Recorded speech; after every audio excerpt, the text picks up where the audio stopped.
The Story and Things podcast is intended for mature audiences who don't mind major spoilers. If you're returning or if this is your first time listening, welcome, and I hope you enjoy.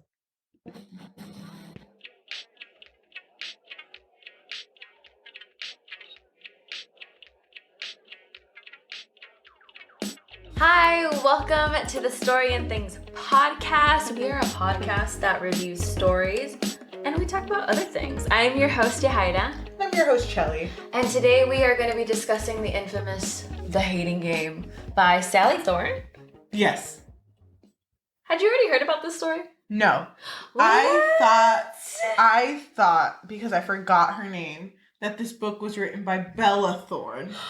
I was pleasantly surprised. Pleasantly, but also unpleasantly, because I really wanted her to write a book. Yeah. When it was not Bella Thorne. It's not Bella Thorne, it's Sally Thorne. So then I was just like, okay, not written by Bella Thorne, so I'll just imagine the main character as Bella Thorne. So Wait! what I did. Did you watch the movie? No! Okay, but we gotta talk about that, because there's a reason I didn't watch the movie. No. Are we No. saving that for later? Yeah. Okay, let's save it for later. So, welcome to this new episode of Season 2. Season 2. I mean, it's already been a minute. It's been a minute, but it feels so new. It feels... Do you feel this? Wait. New terrain. Beautiful. It's because we got new mics, that's why. We hope that you can tell the difference because... We can tell the difference. For the price, if you can't tell the difference, I'd be mad. I'd be But also... heartbroken. We've been trying a lot harder to expose ourselves to media because both of us are not like that at all. We're not really social media kind of girls. Yeah, we're just girls who like to vibe. Vibe with their besties. And vibe and read. Love And that's it. Wait, okay, we gotta discuss about changing the podcast name because that's a very good one. Vibe and read. TM. We are going to be talking about The Hating Game by Sally Thorne.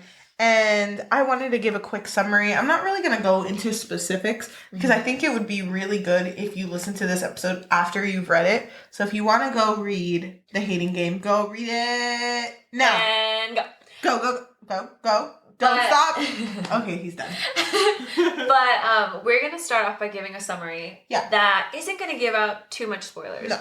But when we discuss it, we will give out more spoilers. So, warning, spoilers ahead. And also warning, I just want to tell you that I think I'm drunk. I think that one hit. Oh, damn. Okay, anyway. I think that's still good. But it might hit in a minute. It might hit in a minute. I can't see straight, but I can see you. But anyway, let's go ahead and start with our summary. So this is a typical enemies to lovers book that is taking place in an office. It's a publication office, and our main characters, Lucy and Josh, they sit across from one another. and they fucking hate each other. Lucy has this whole thing in her mind, and Josh does too, that they play a little game with each other, and it's several games. It could be the staring game where they look at each other through their reflective mirror ass desks, and they just look at each other until the first person breaks. Can we do it? No, I can't. And then they'll also play I don't know. There's so many games, but it's just games to annoy the fuck out of each other because they fucking hate each other. And even Josh will wear the same shirt according to the day just to annoy the shit out of her. It's so funny. But anyway, this story centers around the fact that there's going to be a new position at their job opening up, which is a higher position than both of them. They work under the two CEOs that own this company, but there's going to be a position higher than that, which would make either Josh or Lucy the boss of each other. So, of course, Lucy's like, fuck that bitch, Josh. I'm going to be fucking getting this position. You're going to be licking my fucking shoes, bitch, because you are not going to get this position. She says, if he gets the position, I quit. I fucking quit. I'm out of here. I would never work under him. But if I get the position, fuck him. I'm going to make him fucking smile at me because, by the way, she's never seen him smile. She smiled in front of him once and she was like, fatal mistake. Never again. I fucking do that. My one weakness. But anyway, this story gets a little weird because, they're always in each other's freaking private space, which is so funny because anytime that they talk to each other. Fucking Josh knows everything about her. So she would be like, my upbringing. And he's like, you mean the strawberry farms? Strawberry farms in this longitude and this latitude? You mean these strawberry farms? And he calls her shortcake because her family always made strawberry shortcake. Exactly. Because of the strawberry farms. They tease each other because, remember, they're playing the hating game. And it seems really serious for Lucy because we're more in her point of view. Until she has a dream. And in this dream... And the reason she has this dream is because when they're fighting about who's going to take the position, Josh is like, I am going to fucking work you hard, bitch. I'm going to work you so fucking hard, bitch. So fucking hard. And it's funny because Lucy's like, I'm sorry, I didn't hear you. Can you say that again? I'm sorry, work me what? Wait, it's weird. I was actually going to make a voice memo right now. Can I voice memo this shit? Uh-huh. For my own time. I mean, work. It's like, I'm going to fucking work you hard, bitch. Okay, I'm going to go have a wet-ass dream.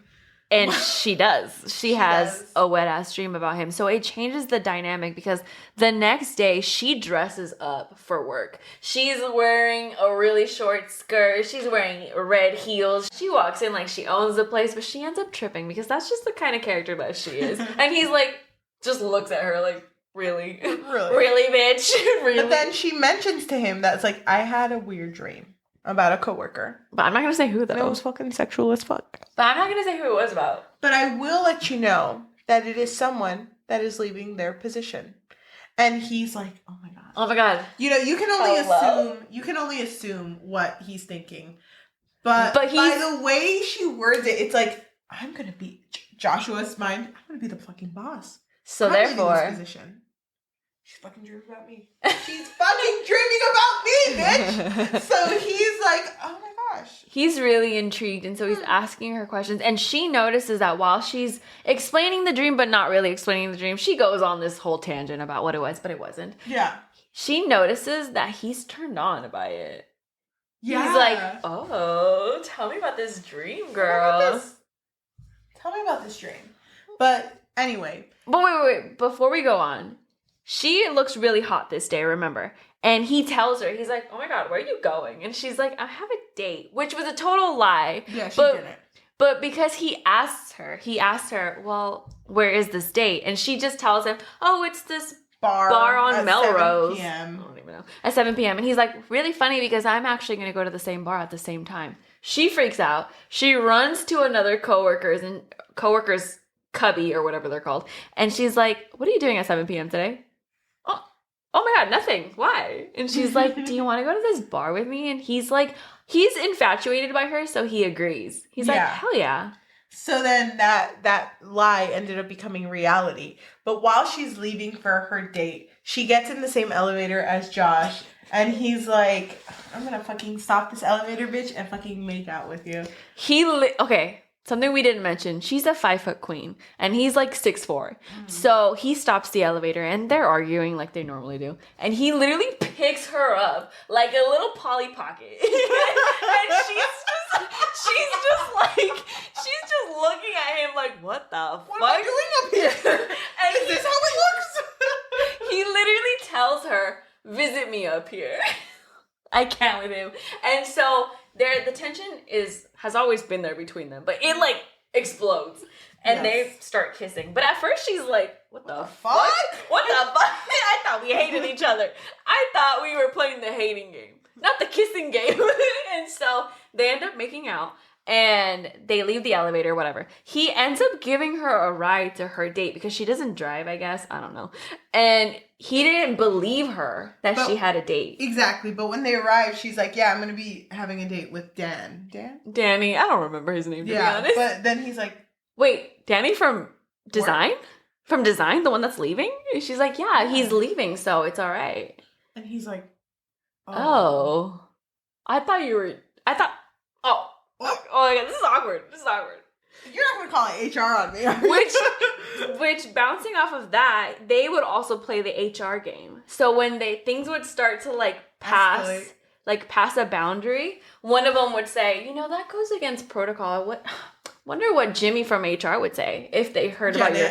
Jeanette. Whatever. Is that her name? I don't even know. It was funny because Jeanette fucking working hard, bitch. She's over there. They're in the same freaking break room? Everyone get out of the fucking room. Shit's about to go down. Them in the same room? Hell no. But they never really actually told HR on each other. It was more so just a game. No, they did. Remember, they all had like 4 or 5 complaints on HR? Yeah, but it wasn't like every time. No, it wasn't. It was just a game that they made afterwards. But they would like sometimes. But anyway, just to summarize this quick, this story revolves 2 characters that started hating each other, but through this story and through that misunderstanding, realized that, hey, you know what? This is just a game. I don't know if this is going to be a thing, but we should just like, I don't know, like kind of fuck each other. Well, but not really, because he doesn't want to have sex with her. No, he doesn't, because in his mind, this is deeper. Mm-hmm. And so the story follows Josh trying to get her to fall in love with him, mm-hmm. and Lucy trying to understand her feelings. So, that is the spoiler-ish, free-ish version of this summary. I think that if you're interested in an office romance, go ahead and read it. Yes. But we are going to continue, and we're going to add way more spoilers, because I really want to know what you think about certain scenes in this book. By the way, Yajaira and I don't know what we think about. Yeah, so we decided to change things up. If you've listened to us before, we usually start off by saying like, what were our impressions initially when we finished the book. But we've decided to hold off. Let's keep the suspense going. Wait, can we do something a little different? What? Can you tell me what you think I feel about it? And I won't make a face. Yes, you will, bitch. You're drunk. No, I won't. No, I won't. Go. So, there are certain things in this book that I don't think you'll like.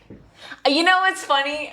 You're interesting. Because sometimes... You're interesting. Oh my god, wait, hold on. I think that sometimes you don't put your feminism aside when you're reading. But sometimes you do, but it's like a sprinkle. I don't think you liked this book. Okay. What do you think about me? I think you are in love with this book. I think that you actually really like this book only because it is a good, like, I do not want to call it a trash book. But, you know, it's one of those books that, like, okay, I can read this and fucking love it. Okay. You know, just like a passing time type of thing. To pass the time, you know? Yes. Interesting. Okay, so let's go ahead. We don't know. We're not going to tell each other. No, we're both too drunk. Can you imagine? Do you feel it now? A little bit. I feel like I'm feeling that shot now. Another shot. Afterwards. So, let's talk about the tropes. What tropes were in this book? Office romance, obviously. Office romance and enemies to lovers. Enemies to lovers, but I will say that out of not all of the enemies to lovers that we've read, but quite a few, I think this one had more depth to it. Yes. Because they actually had things that they would do to each other that would actually annoy the shit out of each other. There was even a point where Josh did something to her that made her cry because he was pulling up a picture of her that was like way long ago. That was really sad. Yeah, because he found a picture of her with her family and he was like, who's this girl? And she did not like that picture of herself at all. Yeah. But he would do that a couple of times. Remember that time when she went out with Danny? I don't even know if that's his name. With that guy from Design, whatever his name. Derek. No, I think it is Danny. When she went out with Danny after that kiss that she had with Josh. There, thank you. Danny called her beautiful, and that made her really emotional because I think she's been so used to being put down by Josh. And because Josh came in, by the way, because he said he was going to be there at the first date. So when she was crying, he was like, what happened? You know, what did he do? And it's like, it's not what he fucking did. It's the fact that I've had to deal with your fucking shit for so fucking long that the fact that someone calls me beautiful will get me emotional. Nah, I don't even believe it. And, you know, they enemies at this point. That fucking got to him. And I feel like even if you hated someone, that fucking gets to you because you're the bad guy in that point. And, you know, I mean, they did play a lot of games. So, yeah. I mean, it's in her point of view, right? It's in her point of view. Yeah, or it's mostly in her point of view, so we don't know how he's feeling. Exactly. I mean, they're playing a lot of games with each other, so... There's so many fucking games. What other trope is there? Enemies to lovers. I do want to mention, we always talk about tropes that we like and we dislike, and I didn't really have any. I think enemies to lovers, for me, is up there, bitch. Really? I love enemies to For lovers. someone who loves childhood friends to lovers, I thought enemies to lovers would be lower on your scale. Really? Really? I guess you're learning more about me. Wait, but I thought childhood friends to lovers was your favorite trope. Well, I mean, we've read a lot of books recently. We have read a lot of books. And enemies to lovers has been kind of a theme in a lot of books we've been reading recently. Would you say that you prefer enemies to lovers than childhood friends to lovers? Don't ask me that. I don't even think I know what my favorite trope is. Just kidding, I do know. Just kidding, bitch. She's right here in my noggin. What is it? Wait, what's your favorite trope? You know it. Wait, I'm trying to think. We talked about it before. Soul mates. Yeah, soul mates. I like fated mates.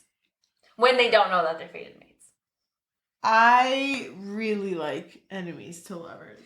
More than childhood friends to lovers? I think this one hit because of the fact that it was in an office. And it was just such a normal fucking story. Because the thing is, we've been reading a lot of fantastical stories, mostly in this book.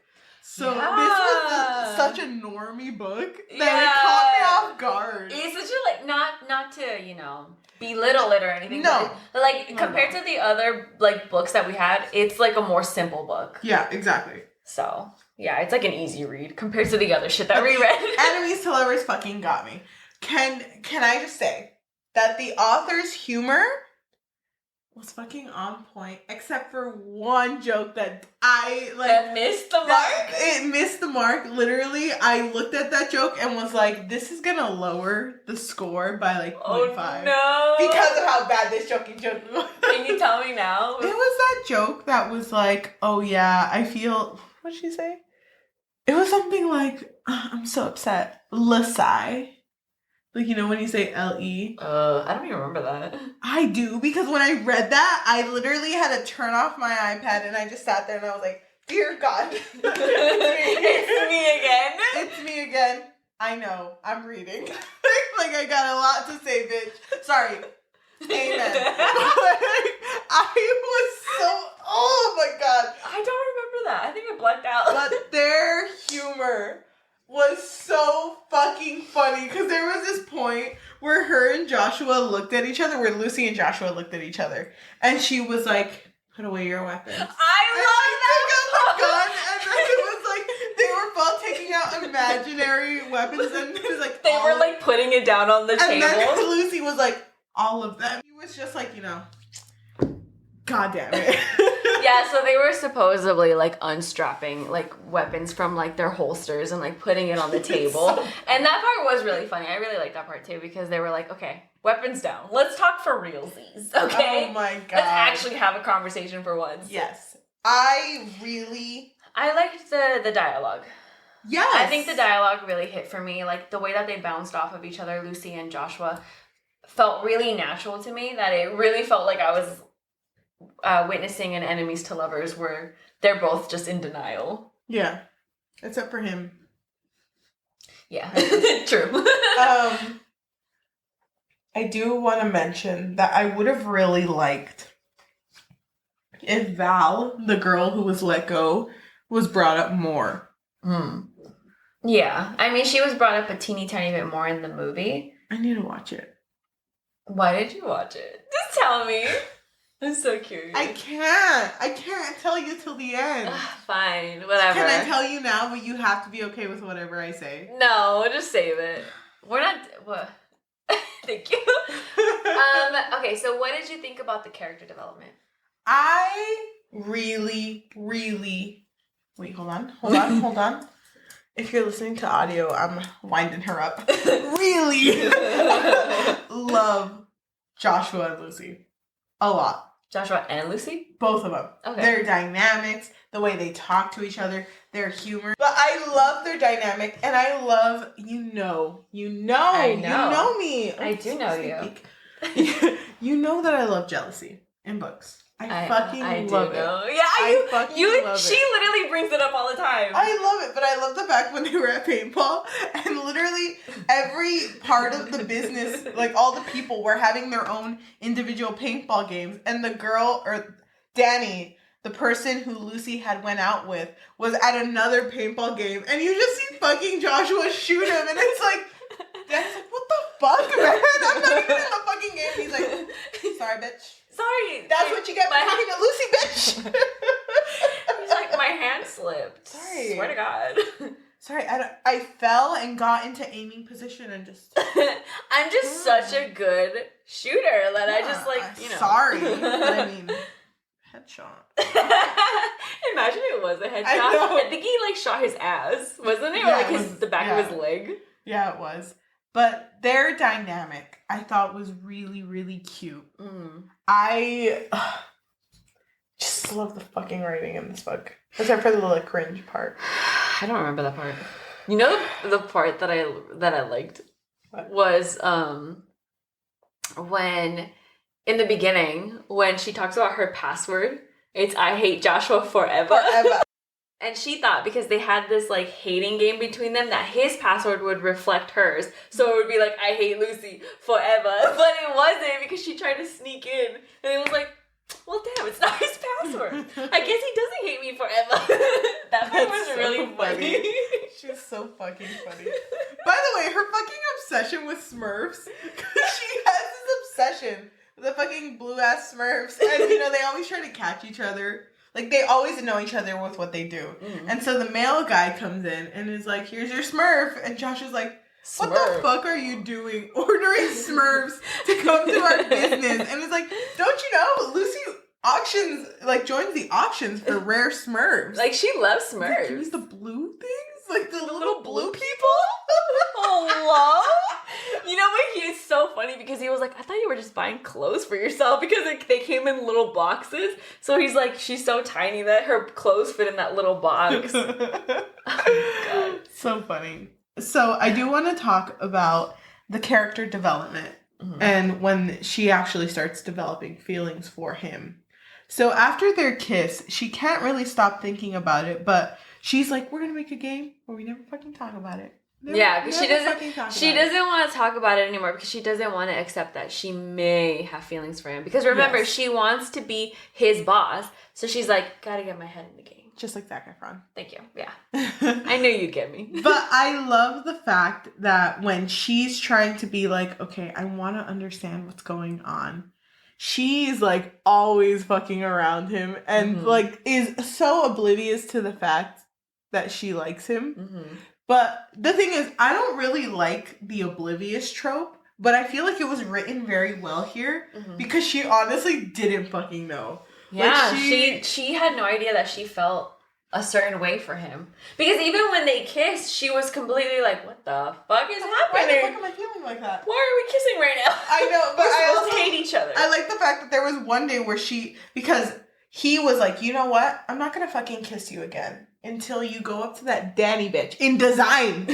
You go up to him and kiss him, and you tell me if that kiss is better than mine. And if it's not, you have to tell me. And if it is, okay. That's fine. We can continue. Yes. And so she goes to kiss Danny and is like, oh, that she feels sucked. Nothing. Yeah. Which Danny is leaving the company. He's gonna work for another company. Whatever, doesn't matter. Yeah, but I like the fact that she goes over to his house to fucking tell him. Yeah, after the date with Danny, she's like, well, damn, now I gotta go tell him that I felt nothing. And it's funny because she gets to his house and she's like, okay, I'm here. Gonna take a fucking walk around the block. Look in the trash. No, he comes up to her and he's like, what are you doing here? She's like, I was just looking through the trash into your trash. And he's like, oh, you find anything interesting? Just adult diaper. I know. I was like, damn. She's so quick-witted. But I like the fact that, when they are together in his apartment, she just stares at him. Yeah. And she's so fucking weird about it because he's literally watching a medical show, and she's just she's looking at him for hours. I think she's waiting for him to do something. Yeah. We're gonna make out or what? What are we gonna do? But they do have this weird relationship going on, which I very fucking much appreciate, which is just them trying to figure out what they are. And she was like, we should do a new game. It is called the Or Something game. And my favorite game. That happened before. That happened before they even kissed. No, Remember, they would be in the office and she would be like, "You're so..." And he would be like, "Amazing, wonderful, handsome." And she's like, "Predictable." I freaking loved that game. That was funny. But I like the fact that she was like, we're only going to have sex once. Because whatever we have between each other, this tension, she's trying to get it out of her system. Yeah, she was like, this thing that you're creating, you, just specifically you, not me, that you're creating, like, we just got to get it out of our system once. And then we're done. But he doesn't want to have sex with her at this moment in time. Like, when she's, there, looking at all his stuff, staring at him. The thing is, he does say he wants to, but not at that moment. He's like, not right now. No, it's got to be the perfect moment. She's like, perfect moment now, bitch. I'm here, aren't I? She's like, I shaved, I exfoliated, I'm ready, bitch. So, it's just like a fucking constant battle between both of them. But, so after the paintball game, yeah, should we talk about how it even blossomed? Yeah. So basically, she got really sick at the paintball game, and he took her back to her place and essentially took care of her for the entire weekend. Mm-hmm. And during that weekend, when he was taking care of her, he invited his own brother, who is a doctor, over to make sure that she was okay. Yeah. And she's like in a hazy state, but she sees that there's a doctor in the building. And she overhears like, "Oh my God, bro, aren't you going to come to my wedding?" And Josh is like, "I'm busy that day." The invitation actually it burst into flames. It's lost in the mail, so I can't RSVP. I don't get mail. She uses like every fucking excuse. But the brother gets a little angry because he's like, you need to tell me fucking now if you're coming. And it's my wedding, bro. Come on. You need to come, bro. I'm only going to get married once, hopefully. And so Lucy overhears, and because she's so grateful to him for having taken care of her when she was really sick, she offers herself as a date, like, later on. She's like, "Oh my God, if you want a date, bro." I'm sorry, not bro.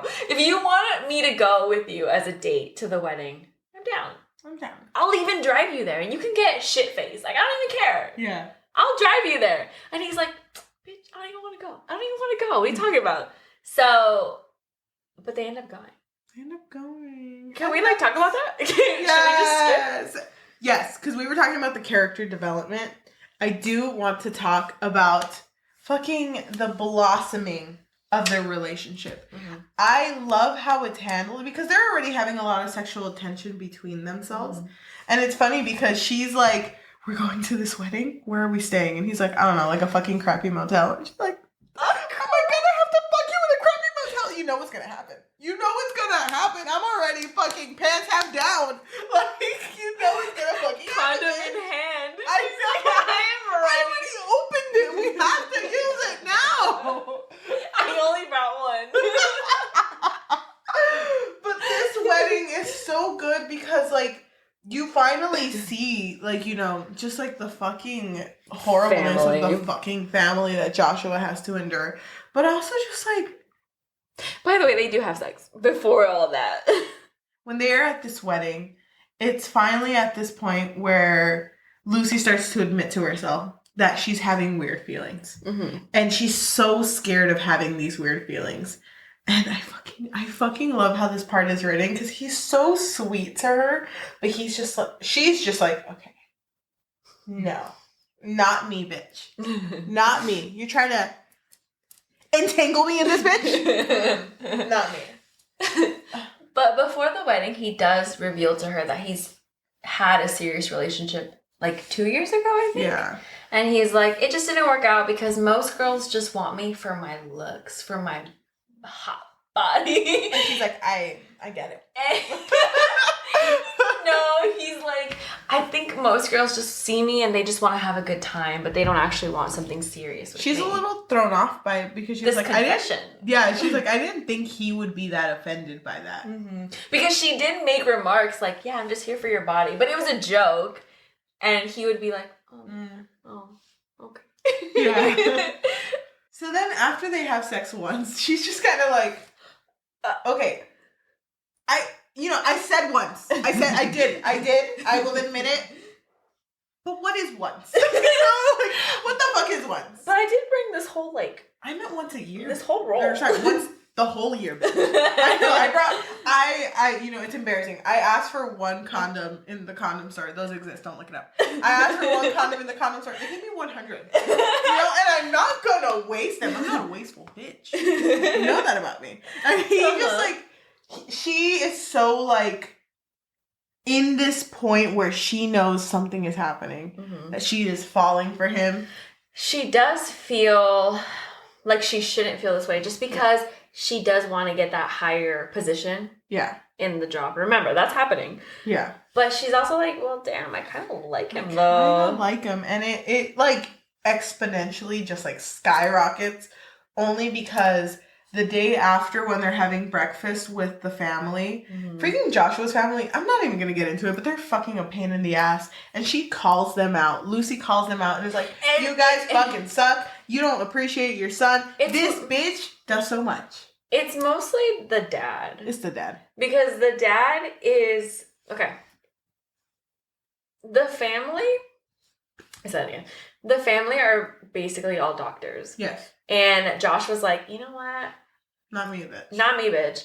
And so the dad is, in a way, disappointed in him because he didn't follow the family tradition.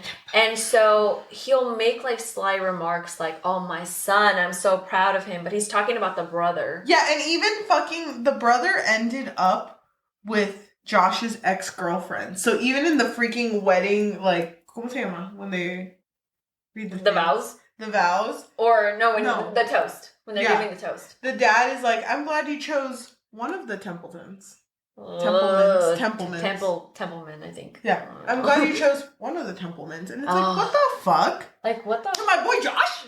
Josh is right there. Josh is standing right there. Lucy goes off on the dad. And it's like, you know what? I like you, but not fucking you, bitch. Because you're a shady ass bitch. If you're gonna treat your fucking son, who is close to being the CEO and getting this fucking position, bitch, if you're gonna be like that to him, fuck you. We're gonna leave and we're gonna have a fucking good time. And they do. They have like a fucking montage going back, singing freaking music and everything. And she realizes that she's in L Word.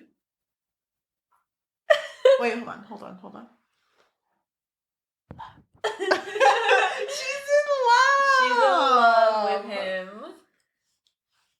Wait, we totally glossed over the fact that when she realized that the wedding was, that the girl was Josh's ex, she was like, what the fuck? Is that why you invited me here? Because you wanted her to feel a little jealous? It's like, no, bitch, it's because I fucking love you. But he was just more so the fact, like, I want to be around you. You make these things more bearable. Like, I want you to be here. Yeah, I don't even like her like that. Yeah. Don't make it fucking weird, Lucy. But anyway, they end up falling in love. And I just... The overarching development that happens in the story with these two characters, I feel like... Hold on. Wait, I'm putting my fingers together. What? I can hear it. Hello? Fucking oh my beautiful. God, chef's kiss. It's fucking beautiful. Oh my gosh. I love the development of Do you realize that you haven't even told me how you felt about it, but you have told me how you felt about this? I haven't said anything. Bitch. I swear to God, if you give this book a 1, I'm gonna be like, replay that shit. It's fucking good. Chef's kiss. But anyway, the development between these two characters is so fucking good. I agree. Loved it. Yeah. I loved it. Another thing to note is that Lucy's character did develop because one of the reasons why her and Josh would constantly argue was because she was seen as a pushover. Yeah. And he would constantly tell her, like, you need to stop. You need to stop. You need to, like, hold your ground. And you know, she didn't like to. She didn't like to because she didn't want to hurt people's feelings. Yeah. So she was generally a nice person. So she actually did end up developing at the end of the story because she did hold her ground on a certain character that would constantly take advantage of her. Yep. And anytime that would happen, Josh would be like, don't you fucking dare. Don't you fucking dare, bitch. I'm looking right at you. The thing I like about these two characters, too, is the fact that they view each other as equals. Because I see that a lot of enemies to lovers, mostly in these types of tropes where, like, the man is, like, big, 6 foot tall, muscly ass man. The girl always has to be a damsel in distress. Yeah. Type of bitch.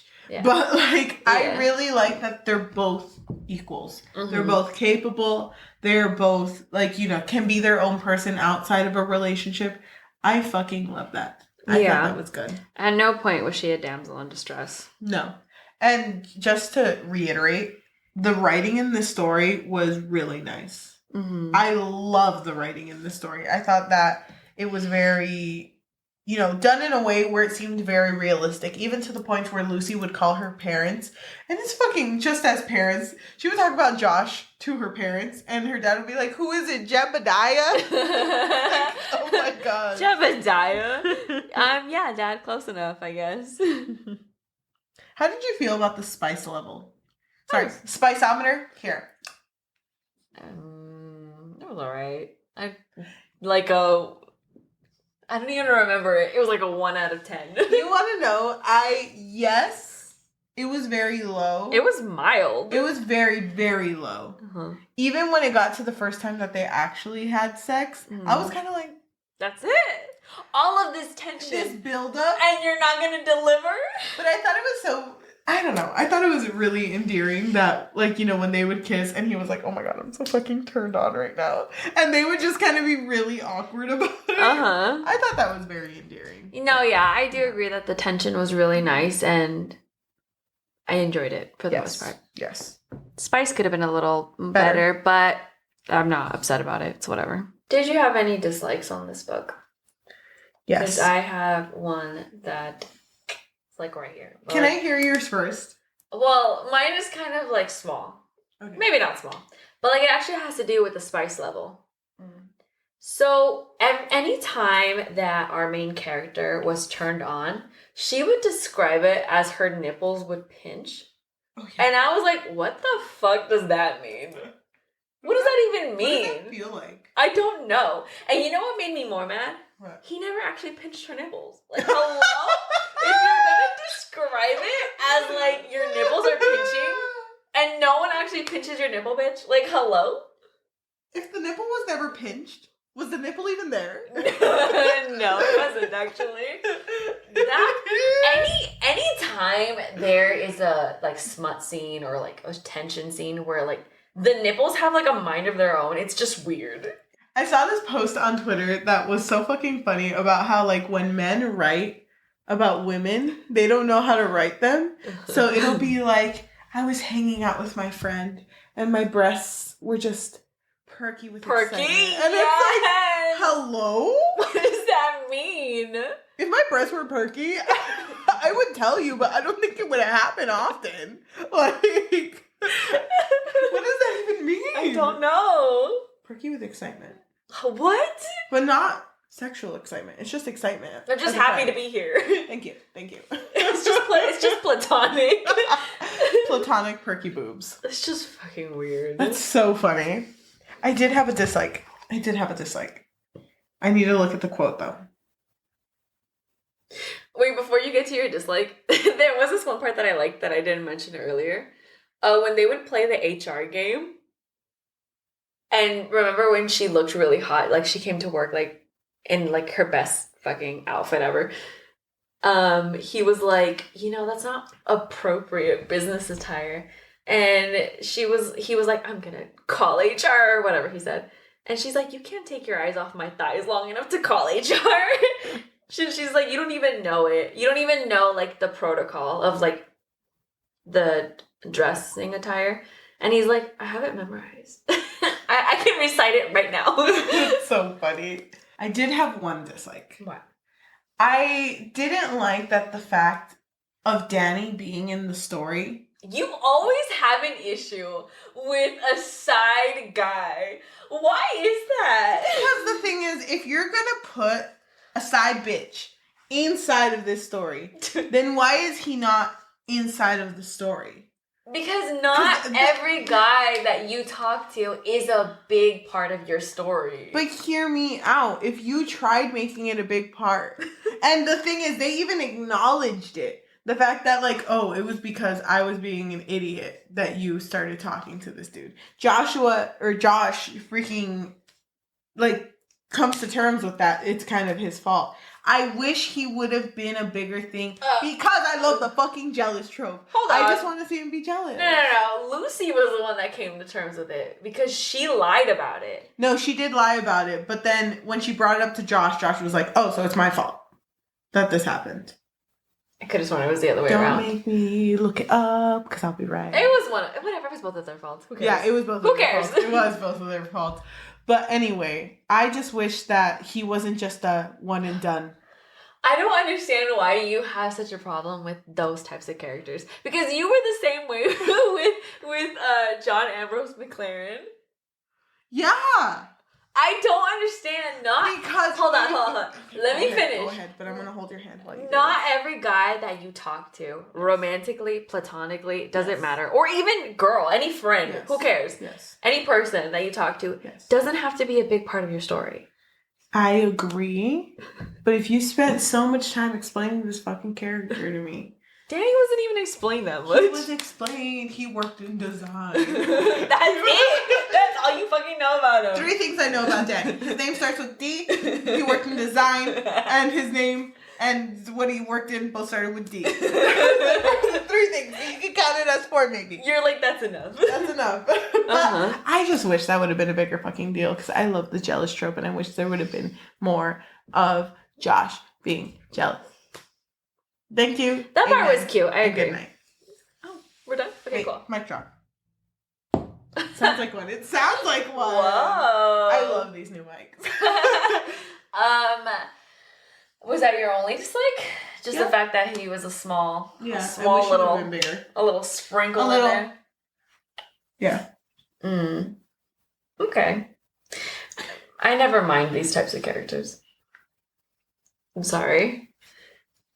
Wait, can you tell me? I'm dying now. I'm dying of curiosity. Why didn't you watch the movie? Before you actually say, before you actually tell me, can I just let the world know? I watched the movie with my mom after I finished reading the book. What an interesting movie to watch with a mother, let me just tell you. Mostly with your mom. But it's funny because my mom did enjoy it overall. Because, I mean, it's enemies to lovers, office romance kind of thing. When it got to the spicy scene, because remember, there was a lot of tension between them. Yeah. When it finally got to that scene, she looked at me and she was like, what kind of movie are you putting on for me? Like, she just got so uncomfortable. My mom doesn't know how to handle, like, scenes like that. I'm just like, whatever, who cares? Yeah. But overall, she did enjoy the movie. Wow. Yeah, she was like, oh my god. Oh my god. Okay. She did get kind of upset with the ending, though, which we can talk about later. Okay. Me telling you why I didn't watch the movie will reveal how I feel about this book. What? Yeah. Why? Okay, so should we talk about how we feel about this book? Can you go first? Yeah, I'll go first. So, this was the first book that I read in our batch, which we had like fucking 10 books to read. Yeah, we did. Jesus. Why did we do this to ourselves? I don't know. But, I mean, overall, it was fun. Yeah.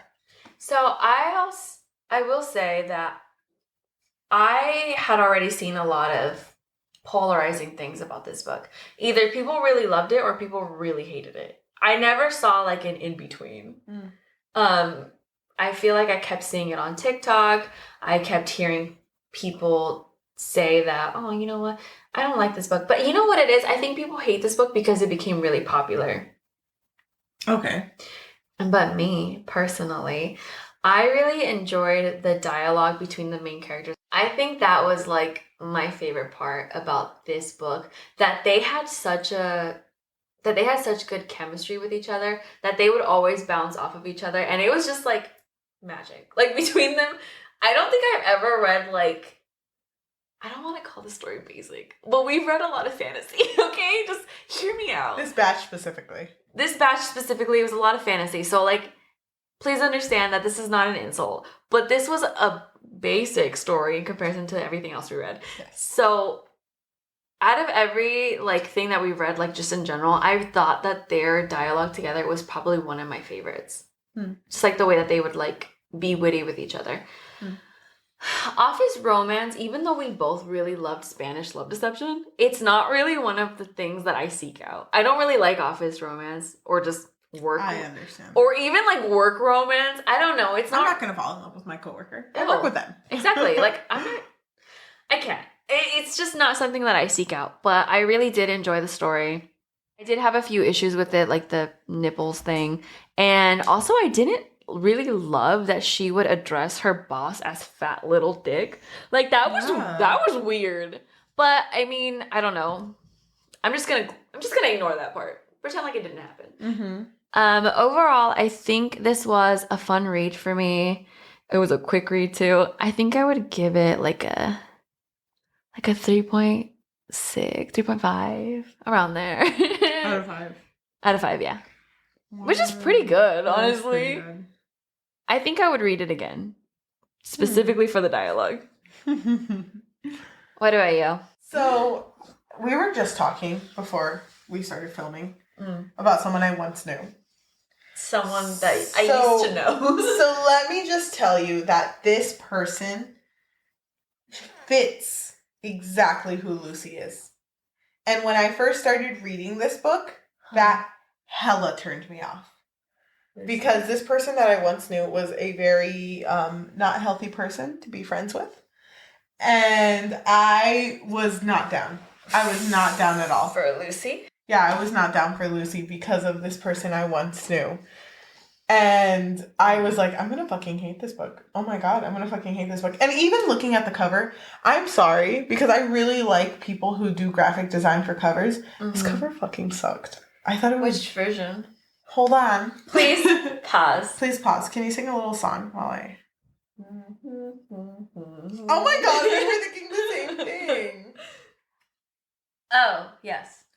Why do you hate this cover? I don't like it. Why? Because they're just two basic ass bitches. Two basic ass It's bitches in a basic ass world. I hate when books are like, oh my god, I'm so frumpy and small. And then they're not. They're not frumpy and small. That just looks like a basic ass bitch. I don't even know what the hell frumpy means. Frumpy means like, oh my god, just like frumpy. Oh yeah. Now I know what it means. Hermione Granger from Harry Potter, written by J.K. Rowling, is frumpy. You would describe her as frumpy. Doesn't care about their looks. Okay, thank you. You know? But I thought I was going to hate this book. And then when I finally started reading it, I was so freaking, as we once said in a past episode, encapsulated by the dialogue, by their interactions Joshua and Lucy had in this story. And I was so fucking into the tension. I loved it so much. The spice wasn't there. Because there is another book that we've read that has more spice, which you can watch later in our podcast episode. How many have we read that We've read a lot of fucking penis books, so I wasn't surprised when I saw a penis or two in this one. We didn't even... You saw one. You saw one. And it was like a shy one. But anyway, I was not a fan of the spice, but I was a fan of the tension. And I was a fan of just like the freaking wholesome love that he had for Lucy. The fact that he would send... Remember when he sent her flowers and that said, "You're always beautiful"? Yeah, because she was insecure. And just... I loved her so much. I literally didn't even talk about the fact that he loved the color of her eyes so much that he painted it into his room. And once she had thrown a little paper, like origami at him at a meeting, and he kept it and put it in his house. I forgot about that. He loved her so fucking much. And I love that in characters. And the fact that, because we're going to talk about the ending, the fact that he went into his boss's office and said, "I know this interview for this big job is coming up, but I'm falling in love with Lucy. And I'm going to quit because I'm in love with Lucy." And his boss got fucking mad, but he was like, I told you what's going on. That's it. The fact that, you know, he loved her so fucking much. That he just decided to leave. I was like, damn. That bitch loves her. That bitch loves her. Oh my god. It's like level 10. I thoroughly enjoyed this book. Okay. And I rated it a 5 out of 5. Wow. Yeah, I rated it a 5 out of 5. I didn't think you would like it. I'm in shock. Remember that one TikTok I posted? It was the hating game? It was the hating game. So I read this book in one day. Yeah, Cheli posted a TikTok where she was like freaking out in the morning before work. She was like, do you ever just and I'm like, yeah, I have actually. I have no idea what you're talking about. But yes, I have. There was this one comment's like, I don't know what I'm agreeing with, but yeah. I agree. Bro, I didn't know it was the hating game. What did you think it was? You know what? I'm not going to tell you. But you know what's funny? I seriously thought you were going to hate this book. Not hate this book, but how do I describe it? It's like below love, tolerate possibly. I wouldn't come back to it, is what you think. Yeah, you would. I would hella reread this book start to finish. You know what I think it is? I think it's because neither you or I really seek out office romances. No, I thought I wouldn't. Spanish Love Deception was a fluke for the both of us. Yeah. I was like, what? An office romance? A one-timer? But what if my favorite thing is office romances? Oh my god, I doubt it. I really don't think so. Tune in next time when we read another office romance. This podcast is only office romances. It's not. Please no. Yes, it is. She's lying. It's not. I didn't think you would rate it a 5. I'm genuinely shocked. I'm genuinely like, I love this Wait, book. but then that doesn't describe why you didn't watch the movie. The reason I didn't watch the movie was because I was scared that it wasn't going to do it justice. And I'm so like, it's not going to do it as well as the book did. So I didn't watch it. Yeah, I purposely didn't watch it because I had fucking time. I didn't watch it because of that. Can I tell you something that they changed that I want to get your opinion on? Oh my god, can you hold my hand though? It's not like a big thing. Okay, I'm ready. Okay, so you know that part in the elevator when they make out. When they make out, but like you know how he like picks her up and he like carries her? They changed that part in the movie. And instead of him carrying her, I forgot what she says, but she says something like, "Oh, you're looking at me with your no, he tells her. Horny eyes. Yeah, but they switched it. He tells her, "You're looking at me with your serial killer eyes." I think because she's not as, scary looking. And so she's just like, whatever. And so he stops the elevator and he's like, "Are we seriously going to keep playing this game?" And she's like, "What? What are you talking about?" And he's like, "You know what I'm talking about." And he like, she kisses him. Like, he doesn't even pick her up or anything. Like, at that point. Hold on. At that point, he doesn't pick her up. Okay. But she like kisses him and then he picks her up. So, what do you think about them changing that scene? Because I understand why they would change it. Because I think people would get offended by the fact that, oh my god, how dare he just pick her up? How dare he just pick her up like she's a little Polly Pocket? I understand why people would want to change it. I don't like that they changed it. Me neither. I was like, hello? I like the fact that he thought it was him. I love the fact that he thought he was the one going on the date. Oh yeah, I feel so bad for him. But that's the reason the elevator scene happened. Because he thought like, oh my god, we're going on a date? But I kind of love that he said that. But are we going to keep playing this game? Yeah. Oh my god, it's so fucking Josh. Hello? I don't care that there was only one penis in this book. Because that's the only one penis that mattered. Are you saying out of all the books? Out of all the peni that we've seen. Really? Yeah, he's the only one that mattered to me. I think we still thinking of all the penises? I'm thinking of all the... Are you thinking about penises? I'm thinking of all the books that we read in this book that have penises. You mean all of them? No, but I mean like an explicit like scene. All of them. There's so much dick in what we've been reading. I'm like not like, you know me. Do you remember? Oh my god, this is gonna be a tangent. Do you remember? I don't remember what episode it was, but we talked about the types of fanfics we read, and I was like, "Oh, you don't want to know the types of fanfics I read because they're explicit," and you were like, "I'm over here reading found family. I'm over here reading fluff pieces." Do you remember that? When I was reading these books, I was like, "Oh my god, Cheli is gonna die. Poor Cheli's gonna die." The thing is, though, I don't.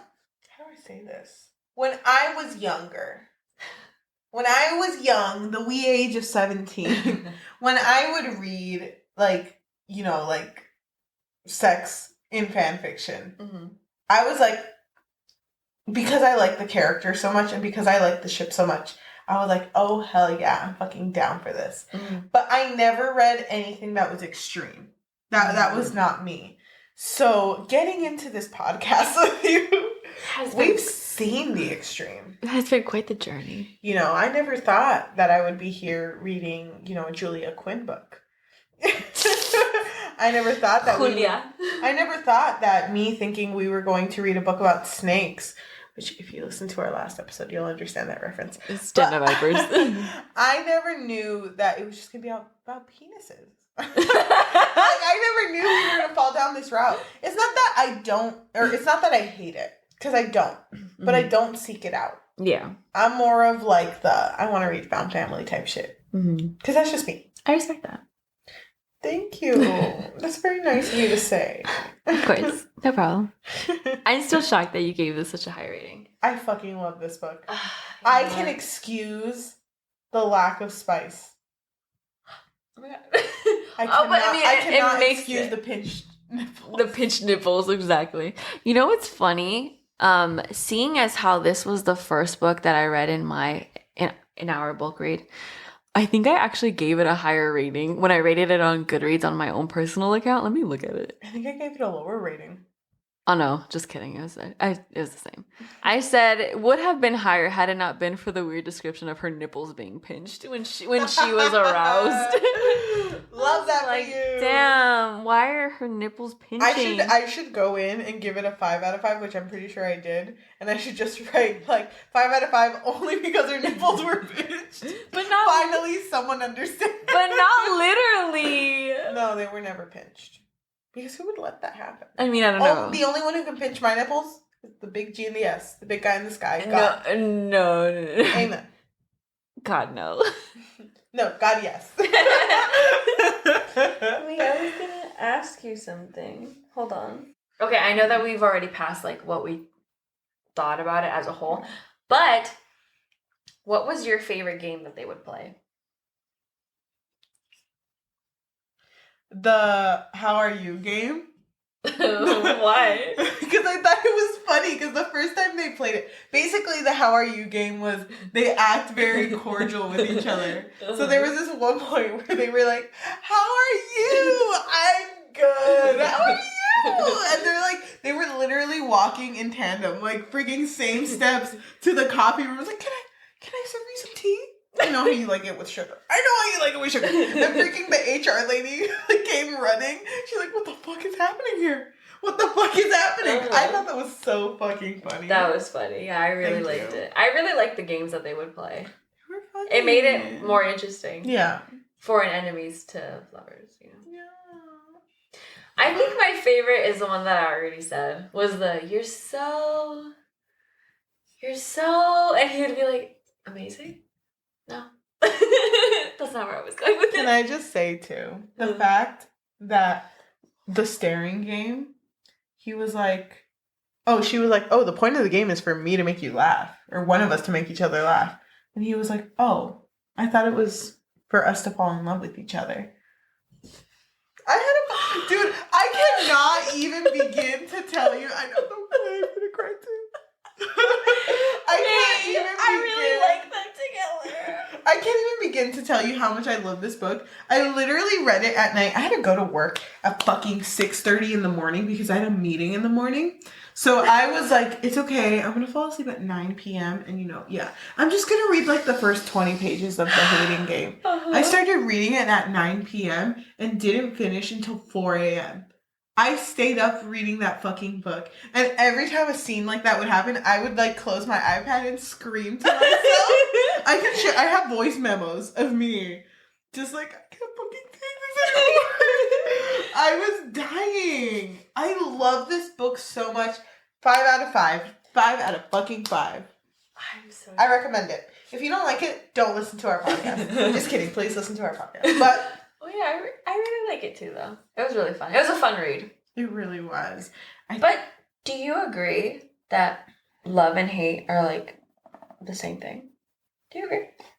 That was like a big theme in the beginning of the story where she says love and hate are visceral. No. Don't agree? I don't agree. Do you? I kind of do. In what way? Because I feel like hate isn't the opposite of love. I feel like the opposite of love is indifference. And I feel like both love and hate are such like strong emotions that sometimes like you don't really know which one it is. Like, do I like love you maybe? But I mean it in the like I guess romantic sense. That's so funny. In the romantic sense. I don't mean it like in like everyday life. That's so funny because you literally just called me out for not putting aside my feminism for when we read books. I told you I put it aside. I can't do that. Hello? I can't do that all the time. What? Because we've been reading a lot of different types of books, but I don't know. For one of these, I hella had to put it aside. But anyway, I don't agree with that statement because, I don't know, love encapsulates all the positivity that you feel towards a person. Encapsulates is like your word of the day. Are you just drunk or is that like the word of the day? I actually paid $10 for that word, so I do have to use it. I think that love encapsulates all the positivity of the world. There's a lot of different types of love. That's what I genuinely believe. And I believe that there is hate in the world, which is the negativity in the world. But like I do not think that I think she means it in like not a literal sense. I know that, but that's circling back to the person I once knew in my old life. Oh. Do you get what I mean? She who will not be named. Do you get what I mean? I do. But I think she meant it more of like, oh my god, this sensation is just so strong. And yes. That I don't know which one it is. Yes, I understand that because I do agree that both sensations are very similar in the way that it can make you feel sick. Mm-hmm. It can make you feel anxious. It can make you feel a certain way. But I do not think that they are the same. We're done. Are we done? Yeah. We're done. We're done. Oh my god, I'm so drunk.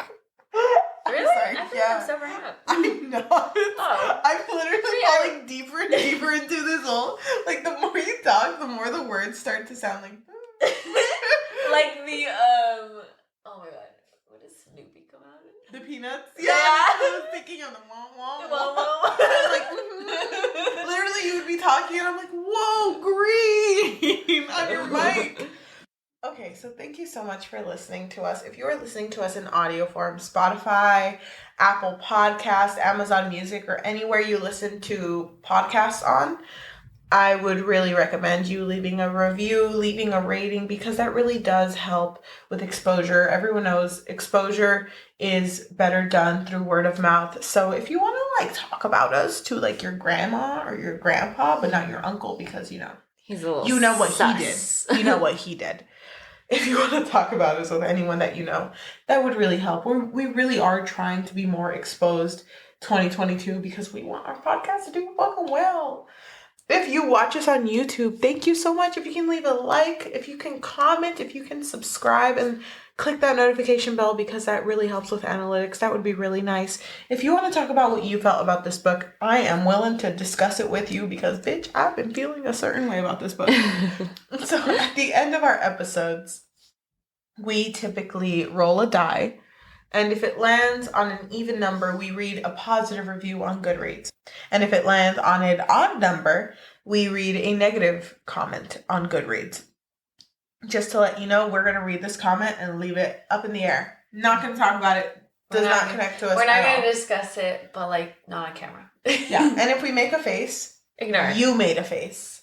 Thank you. We're gaslighting the audience. So our die roll says 2. We're going to read a positive.